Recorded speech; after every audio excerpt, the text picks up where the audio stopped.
이 시간에 로마서 12장 1절로부터 2절의 말씀을 가지고 예배에 관해서 이야기를 하려고 합니다. 제가 이야기하는 것이 아니라 하나님께서 저를 통해서 여러분들에게 말씀을 해주시고, 또한 여러분들이 말씀을 머리로만 이해하는 것이 아니라 여러분들의 몸으로, 여러분들의 5가지 감각으로, 그리고 더 나아가서는 여러분들 몸 속에 있는 오장육부, 헬라어로는 카르디아라고 합니다. 모든 장기들이 하나님의 말씀과 하나님의 임재를 깨닫게 되시기를 간절히 바랍니다. 기독교의 핵심 교리 가운데 하나가 성육신입니다. 성육신은 눈으로 보고 손으로 만질 수 없으며 인간의 이성으로 인식할 수 없는 영원하신 하나님이 인간의 몸을 입으시고 이 땅에 오신 유일한 사건입니다. 예수님이 인간의 몸을 입으시고 이 땅에 오신 것은 하나님의 사랑과 구원의 은혜를 보여주는 최고의 사건입니다. 그걸 가리켜서 계시라고 이야기를 합니다. 요한복음 1장 14절은 말씀이 육신이 되어 우리 가운데 거하심에 우리가 그 영광을 보니 독생자의 영광이요 은혜와 진리가 충만하다라고 이야기를 하고 있습니다. 예수님은 하나님의 백성의 공동체인 교회 안에 몸으로 거하십니다. 여러분들은 지금 예수님께서 2000년 전에 십자가에서 돌아가시고 사흘 만에 부활하시고 또 승천하셨기 때문에 몸으로 거하신다는 것을 느끼기가 참 힘들죠. 그래서 교회는 2000년 동안 거의 매주마다, 그리고 일상생활 가운데서 무엇을 먹든지 무엇을 마시든지 예수님께서 우리의 몸으로, 몸 가운데 함께 하신다라고 하는 것을 기념하고 경축하고 느꼈던 것입니다. 개신교에서는 매주마다 성찬 예식을 하지 않아요. 그럼에도 불구하고 이렇게 가르치기도 합니다.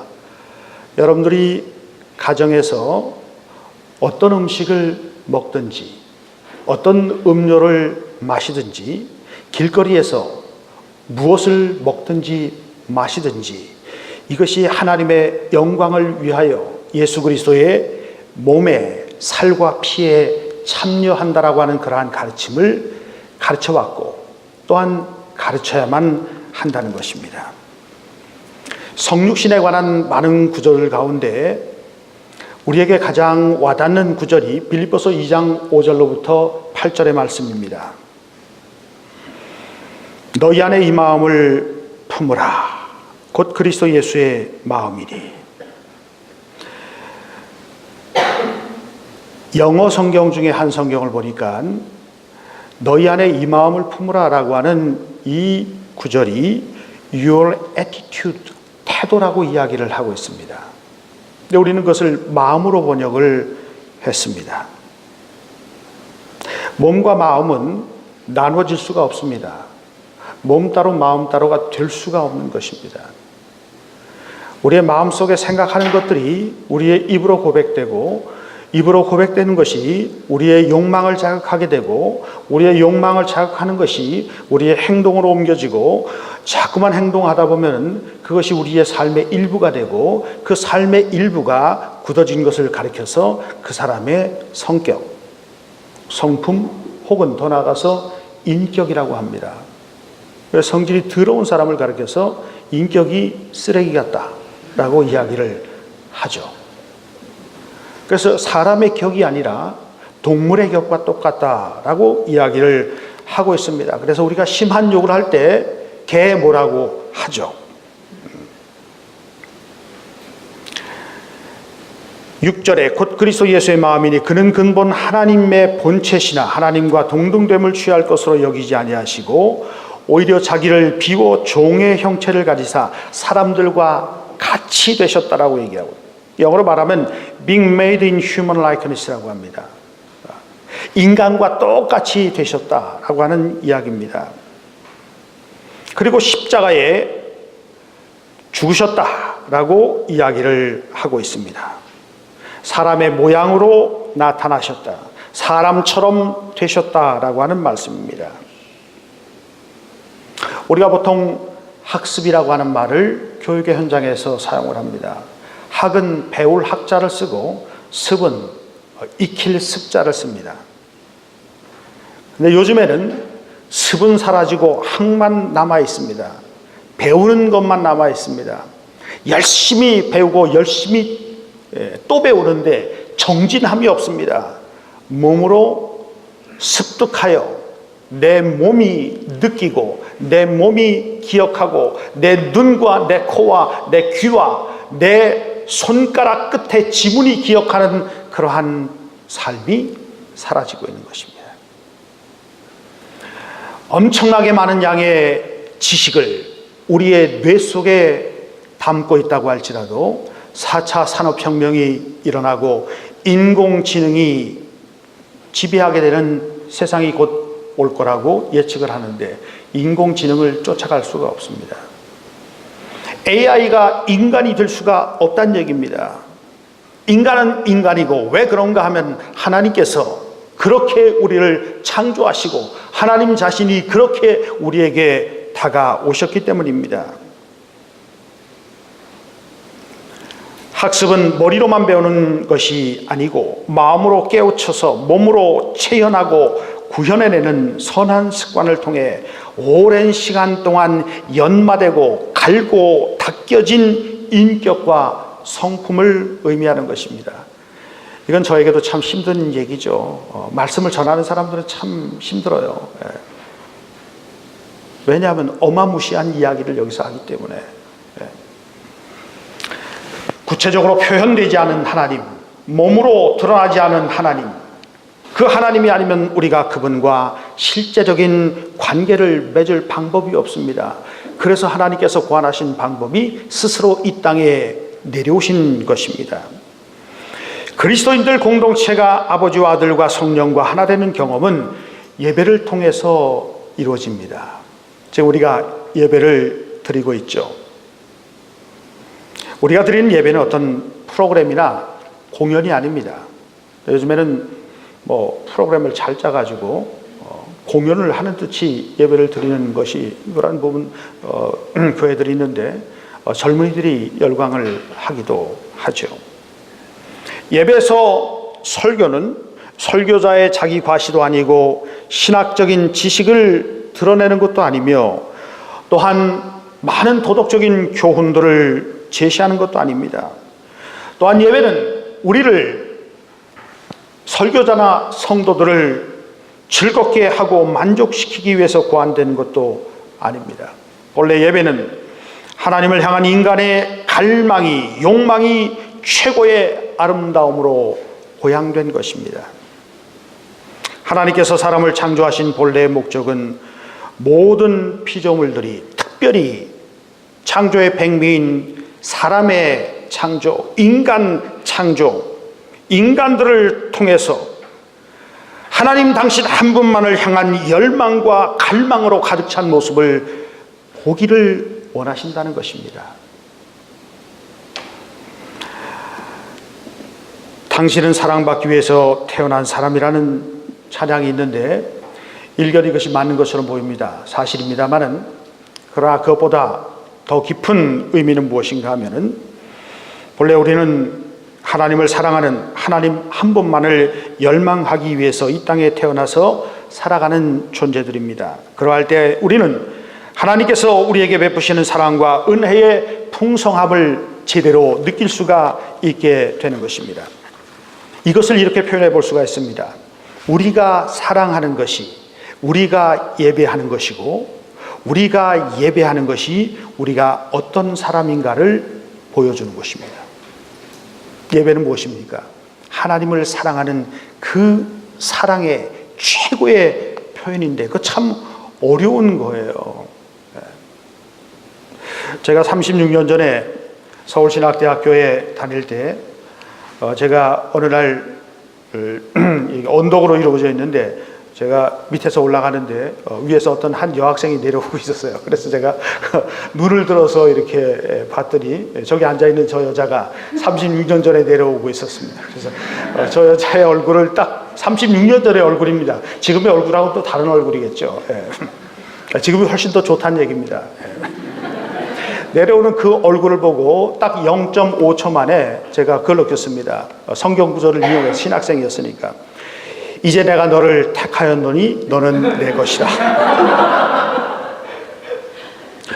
그리고 난 다음에 수년에 걸쳐가지고 작업을 했습니다.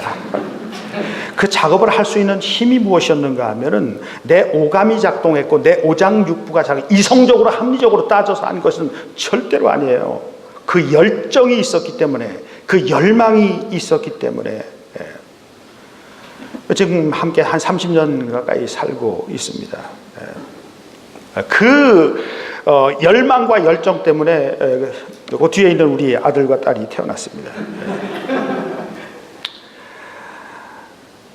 무엇인가를 열망하고 그것을 추구하고 따른다는 것의 의미입니까? 의미가 무엇입니까? 우리가 예수님을 사랑한다고 할 때 예수님을 따르는데 그것을 가리켜서 제자도라고 이야기를 하죠. 어떻게 예수님을 따를 수 있습니까? 요한복음 1장 38절에 보면 예수님은 요한과 베드로와 안드레가 예수님을 따르는 것을 보시고 무엇을 구하느냐라고 이야기를 합니다. 영어로 표현하면 What do you want? 네가 원하는 것이 무엇이냐? 39절에서 예수님은 그들에게 와서 보라, come and see 했습니다. 똑같은 얘기입니다. 니들이 원하는 것이 무엇인지 한번 보라라고 하는 얘기입니다. 요한복음 21장 15절로부터 19절에 부활하신 주님께서 낙심해 있는 제자들에게 나타나셔서 베드로에게 네가 나를 사랑하느냐, 네가 다른 사람들보다 더 나를 사랑하느냐, 네가 나를 사랑하느냐, 내 양을 치라라고 말씀을 하고 있습니다. 무엇을 원하느냐라고 하는, What do you love입니다. 무엇을 사랑하느냐, 네 마음속에 있는 것이 무엇이냐라고 이야기를 하고 있습니다. 원함이라고 하는 것, 이것은 인간의 마음 깊은 곳에 있는 갈망과 욕망을 가리킵니다. 우리가 열망하고 갈구하며 욕망하는 것, 우리의 온 몸과 마음과 뜻과 정성을 다하여 사랑하는 것이 우리가 어떤 사람인가를 규정을 합니다. 어떤 것을 열망하느냐, 어떤 것을 사랑하느냐, 무엇을 예배하느냐라고 하는 것입니다. 잠언 4장 23절에 모든 지킬 만한 것 중에 더욱 네 마음을 지키라, 생명의 근원이 이에서 남이니라 라고 말씀하고 있습니다. 에레미야 17장 9절 10절에 이런 이야기를 하고 있습니다. 만물보다 거짓되고 심히 부패한 것은 마음이라 누가 능히 이를 알리오마는 나 여호와는 심장을 살피며 폐부 우리의 오장육부를 시험하고 각각 그의 행위와 그의 행실대로 보응하느니라 말씀하고 있습니다. 여기서도 마음과 폐부를 이야기를 하고 있는 것입니다. TV 광고나 온라인 매체에서 사람들의 욕구와 욕망을 자극하는 자극적인 문구들을 봅니다. 광고 문구들, 나이키 광고, Just do it입니다. 이게 제가 번역을 했는데 그냥 저질러 뜻입니다. 프라다의 이 영화 제목을 땄는데 악마는 프라다를 입는다. 다들 악마처럼 되기 위해 나쁜 남자, 나쁜 여자가 되기 위해 가지고 뭐 남자들이 프라다를 입는 건 아니지만 다른 유명 브랜드들이 많죠. 아디다스의 광고는 impossible is nothing이에요. 모든 거 다 할 수 있다는 얘기입니다. 아디다스를 입거나 착용하면 모든 것을 다 할 수 있는, 날아갈 것 같은 그러한 기분, 뭐 그런 게 든다는 얘기. 그거 입혀야 돼요. 그거를 갖다가 또 신겨야 돼요. 그래야지 세계적인 브랜드가 되고 사람들을 그렇게 허상으로 인도하기도 합니다. 맥도날드의 광고는 예배적이에요. 굉장히 예배하는 것과 연관돼요. I'm loving it이에요. 뭘 쇠고기 패티가 피가 줄줄 흐르는 이 두꺼운 쇠고기 패티가 토마토 한쪽하고 양상추하고 함께 만나가지고 그 안에 들어가 있지 않습니까? 빅맥. 나는 그것을 사랑한다. 지금 그것을 사랑한다. 현재 진행형이에요. I am loving it이에요. 예. 그걸 먹으면 사랑을 느낄 것이고 네 오장육부가 센세이셔널하게 작동될 것이다라고. 제임스 스미스라고 하는 기독교 철학자는 기독교 예배에 대항하는 세속적 예배를 이렇게 표현합니다. 나는 깨져 있다. 그러므로 나는 쇼핑한다. 두 번째, 나는 다른 사람들과 함께 쇼핑한다. 세 번째, 나는 쇼핑하고 쇼핑한다. 고로 나는 존재한다. 네 번째, 마지막으로 쇼핑하는데 묻지도 말고 따지도 말고 사족을 달지도 말라. 오늘날 우리는 쇼핑몰에서 드리는 예배에 참여하고 온라인 쇼핑몰에 중독된 수많은 사람들을 목격을 합니다. 오프라인 쇼핑몰은 우리의 오감을 자극하고 우리의 마음을 뒤흔드는 온갖 자극적인 상품들로 가득 차 있습니다. 그 열망은 우리가 어떤 것을 사랑하고 어떤 것을 예배하고 다른 말로 숭배하고 있는지를 보여줍니다. 소위 젊은이들이 말하는 지름신이 임하면 앞뒤 가리지 않고 질러버리는 크레딧 카드를 긁어대고 파산하는 세대를 봅니다. 베드로는 지각 없는 우상 숭배와 헛된 욕망에 사로잡혀 소망 없는 삶을 사는 세대. 그래서 그리스도인은 예수 그리스도로 말미암아 하나님이 기쁘게 받으실 신령한 제사를 드릴 거룩한 제사장이 되라고 말씀을 하고 있습니다. 본문 1절은 구약의 제사를 떠오릅니다. 특히 아브라함이 백세에 얻은 목숨과도 바꿀 수 없는 외아들 이삭을 제물로 바치라는 하나님의 명령에 대해 고뇌하며 그 아들을 잡아서 종은 산 밑에 데려다 두고 모리아산 꼭대기 올라가서 아들을 붙잡아 메고 하나님께 각을 떠가지고 드리려고 하는데 하나님께서 말리시고 양을 준비해 주신 사건을 여러분들은 수없이 많이 들어서 잘 알고 계실 겁니다. 아브라함은 하나님의 명령에 몸으로 순종했습니다. 그때 아브라함이 이런 생각을 하지 않았을까요? 이런 말을 하나님께 드리지 않았을까? 각색을 해보았습니다. 하나님, 그냥 마음만 받으시면 안 되나요? 하나님이 우리의 중심인 영혼을 보신다고 했으니 굳이 몸을 드리는 것이 필요할까요? 그냥 나의 영혼의 상태만 보시고 판단하지요. 뭐 이렇게 하면 하나님께서 그래, 그렇게 하자. 내가 좀 잘못 생각한 것 같다. 네 마음만 받을게. 네. 여러분들, 누가 뭘 대접한다고 할 때 그냥 마음만 받겠습니다 라고 하고 씁쓸하게 돌아선 경우가 많이 있지 않습니까? 마음만 받지 말고 다 받을 걸. 사랑하는 사람이 내 마음만, 여자가 말이죠, 특히 네 마음만 받을게 이렇게 얘기하면 어떻게 됩니까? 그거는 헤어지자는 얘기예요. 마음만 받으면 안 돼. 몸과 마음과 영혼이 함께 가야만 되는 거예요. 그렇다고 남자 여자가 욕정에 불타가지고 하나님의 뜻에 어긋난 그러한 일들을 해서는 안 되는 것입니다. 오늘 1절 말씀의 영적 예배는 합당한 예배라고 하는 뜻이에요. 합리적인 예배라고도 볼 수 있고 합당한 예배라고 볼 수 있는데, 이 합당하다라고 하는 것이 하나님의 시각에서 볼 때 합당하다라고 하는 것이에요. 온 마음과 몸과 정성을 다해서 하나님을 사랑하는 열정으로 가득 찬 그러한 예배를 드려야지 여러분들이 일상생활 가운데에서 복음을 증언하는 선교적인 삶을 살아나갈 수가 있게 된다는 것입니다. 교회가 이 땅에서 드리는 예배는 특정 시간이나 공간에서 드리는 것에 제한되지 않고 신자들의 일상에서 하나님의 영광을 위해 살아가는 삶의 모든 영역들을 포함하는 것입니다. 예배는 예수 그리스도의 십자가의 죽음을 기념하고 예수님의 삶에 참여하는 것을 의미하기 때문에 불가피하게 육체적인 차원을 갖고 있고 물질적인 차원을 갖고 있습니다. 오늘 여러분들 헌금을 드리실 때 주님 제 마음 아시잖아요. 그냥 뭐 헌금 마음을 드릴게요. 여러분 마음이 다 어디에 가 있습니까? 여러분 마음에 가 있는 그 처소가 어디입니까?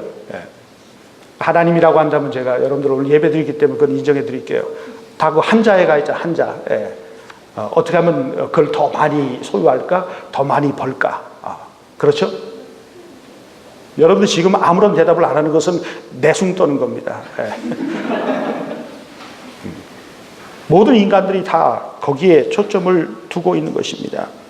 요한복음 6장에 나오는 오병이어 사건에 대해 예수님의 말씀은 이 의미를 잘 잘 드러내 보여줍니다. 너희 조상들은 광야에서 만나를 먹고도 죽었고 반석에서 나오는 물을 마시고도 죽었거니와 내가 주는 이 떡을 먹고 내가 주는 이 신비로운 음료를 마시는 자마다 줄이지 아니하고 목마르지 아니하니라. 이것을 너희가 믿느냐라고 말씀을 하고 있습니다. 신자의 삶 자체가 하나님의 은혜에 응답하여 온전하게 들어져야만 됩니다. 이 점에서 신자는 바울이 이야기했듯이 몸의 행실을 죽여야 됩니다. 몸의 지체를 그리고 하나님께 드려야만 됩니다. 바울은 로마서 6장 12절 13절에서 이에 대해서 이렇게 설명합니다. 그러므로 너희는 죄로 너희 죽을 몸에 왕노릇하지 못하게 하여 몸의 사욕을 순종치 말고 또한 너희 지체를 불의의 병기로 죄에게 드리지 말고 오직 너희 자신을 죽은 자 가운데서 다시 산 자같이 하나님께 드리며 너의 지체를 의의 병기로 드리라 말씀하고 있습니다. 사랑하는 여러분, 오늘 2절 말씀 가운데에서 몸으로 드리는 영적 예배가 어떻게 세상 가운데에서 신자의 삶을 통해서 구현되는가? 바울은 새로운 존재가 된 그리스도인들은 이 세대의 풍조나 풍습과 이 세상 사람들이 추구하는 그 욕망과 열정을 쫓지 말고 타협하지 말고 마음을 새롭게 변화받아 하나님의 선하시고 온전하시고 기뻐하신 뜻이 무엇인지 잘 분별하라. 이렇게 말씀하고 있습니다. 이 구절은 모세를 통해 이스라엘 백성에게 주신 하나님의 명령을 떠올립니다. 레위기 18장 3절로부터 5절 말씀에 너희는 그 거하던 애굽 땅의 풍속을 쫓지 말며 내가 너희를 인도할 가나안 땅의 풍속과 규례도 행하지 말고 너희는 나의 법도를 쫓으며 나의 규례를 지켜 그대로 행하라. 나는 너희의 하나님 여호와니라. 너희는 나의 규례와 법도를 지키라. 사람이 이를 행하면 그로 인하여 살리라. 나는 여호와니라. 초대교회 예배를 살펴봅니다. 초대교회는 작은 가정 공동체의 식탁을 중심으로 형성되었습니다. 이 공동체 역할은 예수 그리스도의 본을 받고 모방하고 참된 공동체를 형성하는 것이었습니다. 그런데 이들의 예배와 친교는 내부적으로 우리만 잘 먹고 우리끼리 친교를 나누는 것이 아니라 이러한 식탁과 식탁 교제와 이들의 공동체가 세상을 향한 복음을 증거하는 운동, 전도를 할 수가 없었어요. 왜냐하면 로마의 압제 가운데 있었고 그리스도인들은 아주 위험한 위험분자들로 간주되었기 때문에 이들이 전할 수 있었던 것은 말로 전한 것이 아니라 그냥 일상생활의 삶 가운데서 그들에게 물어오는 사람들에게 입에 담아둔 그 말로 예수 그리스도의 삶을 증거하는 것이었습니다. 특별히 마태복음 5장에서부터 7장까지 그 산상수훈의 말씀을 그대로 몸으로 실현하면서 그 사람들에게 보여주는 것이었습니다. 그것밖에는 없었습니다. 그들은 일상생활 가운데에서 정서적으로 정신적인 차원이뿐 아니라 몸으로 드리는 예배를 통해 하나님을 만났습니다. 이것이 그들의 습관이 되었습니다. 그들은 예배의 습관을 몸으로 익혔고 이웃과의 만남이 이루어지는 일터에서 구체적으로 그것을 실천했습니다. 초대교회 신자들의 거룩한 습관은 예배를 통해 형성되어 이웃을 향한 선교적인 증언으로 나타났다는 이야기입니다. 그리스도인은 하나님의 사랑에 열정적으로 응답하고 그분의 이름을 열방 가운데 높이는 예배를 위해 존재합니다. 그래서 예배가 있기 때문에 선교가 있는 거예요. 예배가 있기 때문에 그리스도인의 일상이 의미가 생기는 것입니다. 여러분 주변에 가보면 예배가 없어요. 하나님을 사랑하지 않습니다. 그들의 오장육부와 마음이 작동되는 방향은 다릅니다. 우리하고. 그렇기 때문에 우리가 그들에게 올바른 방향을 제시하고 하나님이 누구이신지를 어떻게 그분께서 우리를 만드시고 우리를 통해서 당신의 이름의 영광을 받으시기를 원하시는지, 그렇기 때문에 그것을 통해서 우리에게 기쁨과 감사와 열정이 새롭게 회복된다는 것을 증거하는 것입니다. 우리는 몸으로 증거하는 거예요. 이 아이디어로만 증거하는 것이 아닙니다. 우리의 정신으로만 증거하는 것이 아닙니다. 우리의 몸으로 증거해야 되는 것입니다. 여러분 여기 오지 않아도 이게 이 텔레바이징이 되거나 텔레캐스팅이 되면 말이죠. 집에서 파자마 입고 침대에 뚫어놓아가지고 스크린을 통해가지고 목사님 설교하는 거 다 들을 수가 있어요. TV 설교도 한국에는 너무나 많아요. 하나님께서 그 예배를 받으실까? 안 받으세요. 하나님은 우리의 몸을 받기를 원하세요. 몸으로 드리는 예배를 받기를 원하세요.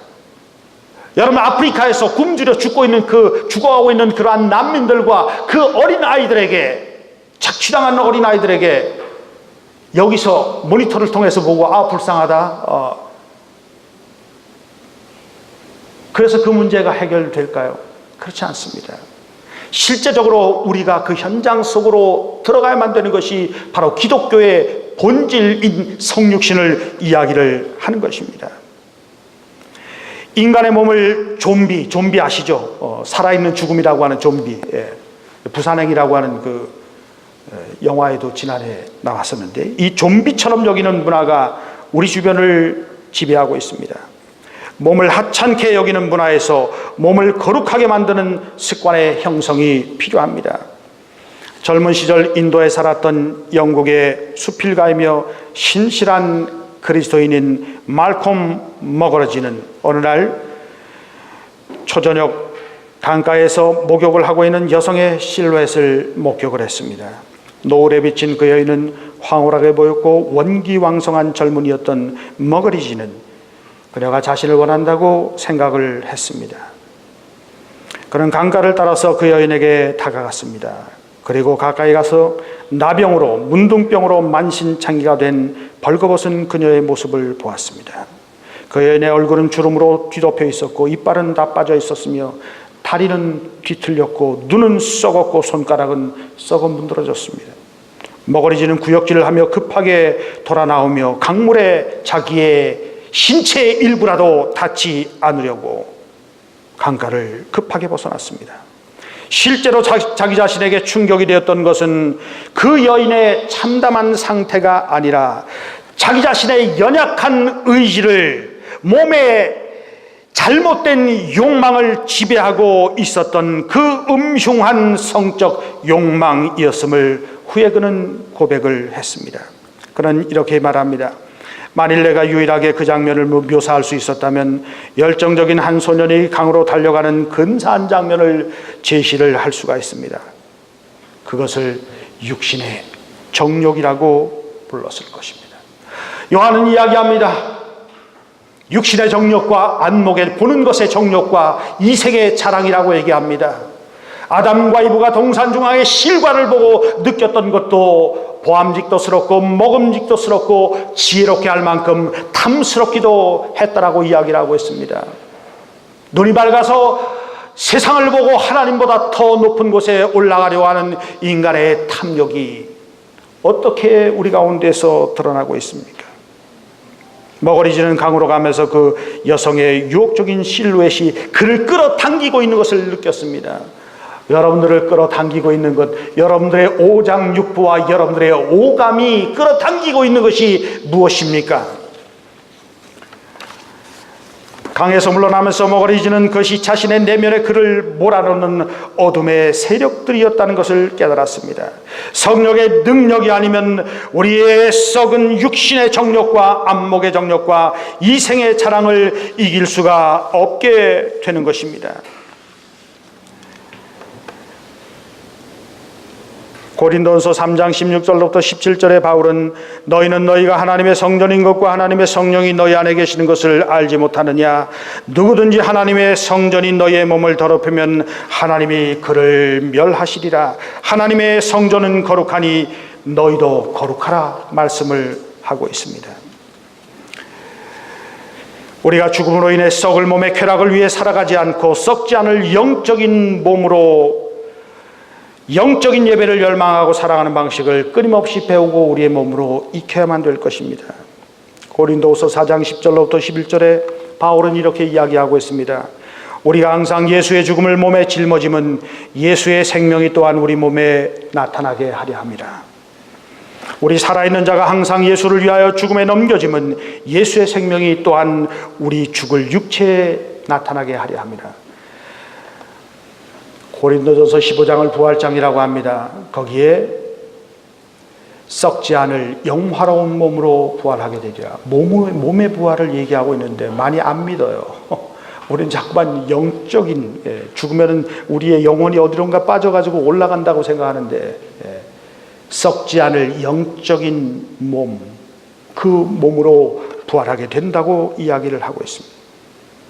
몸으로 드리는 영적 예배는 우리로 하여금 세속적인 욕망을 따르거나 타협하지 않고 오로지 우리 주님만을 갈망하고 예배하게 만듭니다. 그것을 통해서 우리는 복음을 증거할 수 있는, 기쁜 복음의 소식을 증거할 수 있는 힘과 능력을 얻게 되는 것입니다.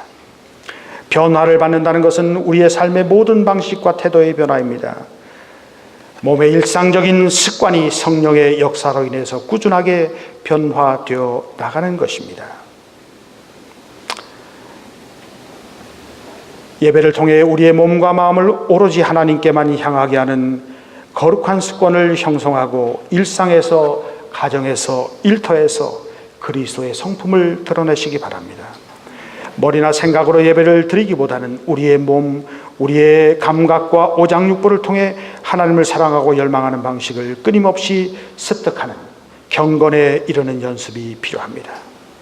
사랑하는 성도 여러분 모두의 삶이 소비주의와 세속적 영성과 숭배들로 가득 찬 이 세상에서 영적인 몸을 통해 하나님을 신령과 진정으로 예배함으로 온 세상이 주님을 예배하는 그날까지 복음의 기쁜 소식을 증거하는, 선교하는 삶을 살아나가게 되시기를 예수 그리스도의 이름으로 간절히 기원합니다. 기도하겠습니다.